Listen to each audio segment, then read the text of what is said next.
belediyenin koymuş olduğu bu MÖP ambalaj atığı vesilesiyle pazar günü saat 03 ile 05 arasında hırsız bizim eve giriyor. Şuradan tırmanıyor. Bizim komşumuzun balkonuna giriyor.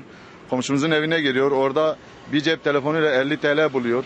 Ondan sonra bizim şu gördüğümüz mutfağın pencereleri kullanarak bizim eve geçiyor. Orada 2 tane cep telefonu, bir bilgisayar, bir miktar altınla nakit para alıyor ve kaçıyor. Yalnız burada kullandığı bu belediyenin koymuş olduğu zamanında biz bu marketçilerle de konuşmuştuk. Buralar tehlikelidir, buralar sakıncalıdır bizim için diye.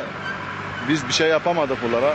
Bugün bu zararımızı kim karşılayacak? Biz emniyeti çağırdık buraya. 3 ayrı ekip geldi fakat bizim artık bu paraları bulma imkanı sanki yok gibi. Yani artık biz bir beklentimiz kalmadı bunda.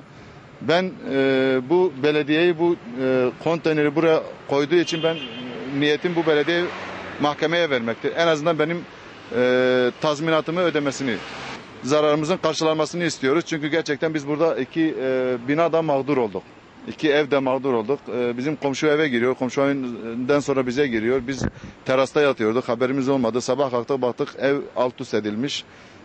Dediğimiz gibi bir miktar altın, bir miktar para, bir de 2 cep telefonuyla bir bilgisayarımızı aldılar ve şu anda bekliyoruz.